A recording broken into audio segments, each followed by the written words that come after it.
Welcome back. In this video, we are going to discuss denial of service attacks. A denial of service attack is an attack that targets a network or server and floods it with network traffic.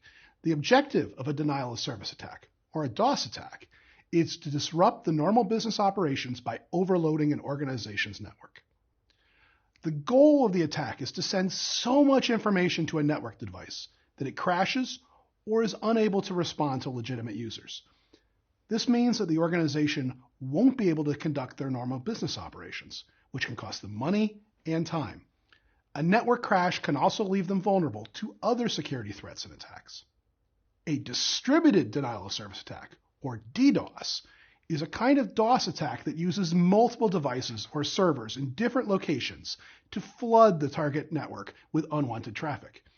Use of numerous devices makes it more likely that the total amount of traffic sent will overwhelm the target server.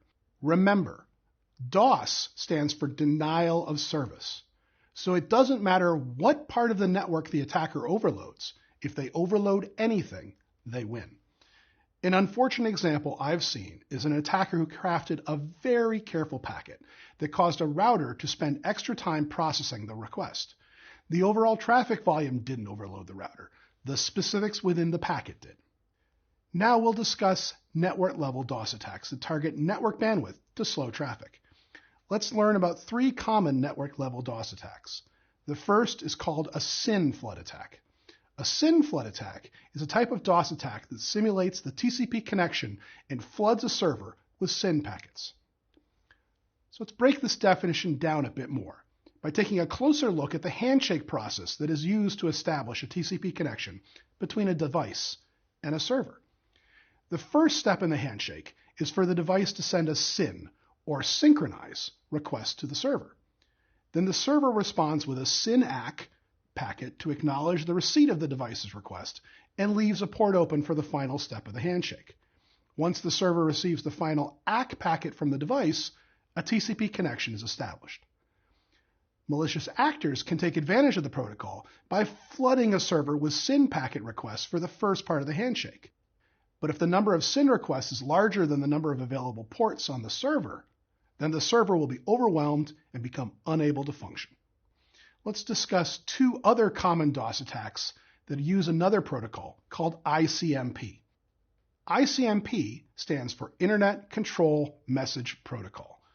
ICMP is an internet protocol used by devices to tell each other about data transmission errors across the network. Think of ICMP like a request for a status update from a device.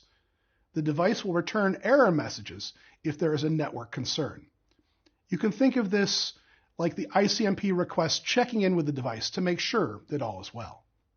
An ICMP flood attack is a type of DoS attack performed by an attacker repeatedly sending ICMP packets to a network server.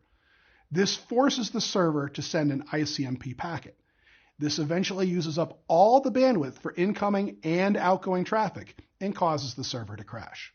Both of the attacks we've discussed so far, SYN flood and ICMP flood, take advantage of communication protocols by sending an overwhelming number of requests. There are also attacks that can overwhelm a server with one big request. One example that we'll discuss is called the ping of death. A ping of death attack is a type of DoS attack that is caused when a hacker pings a system by sending in an oversized ICMP packet that is bigger than 64 kilobytes, the maximum size for a correctly formed ICMP packet. Pinging a vulnerable network server with an oversized ICMP packet will overload the system and cause it to crash. Think of this like dropping a rock on a small anthill. Each individual ant can carry a certain amount of weight while transporting food to and from the anthill. But if a large rock is dropped on the anthill, then many ants will be crushed, and the colony is unable to function until it rebuilds its operations elsewhere. Now that's it for DoS and DDoS attacks. Coming up, we'll continue to discuss common network attacks.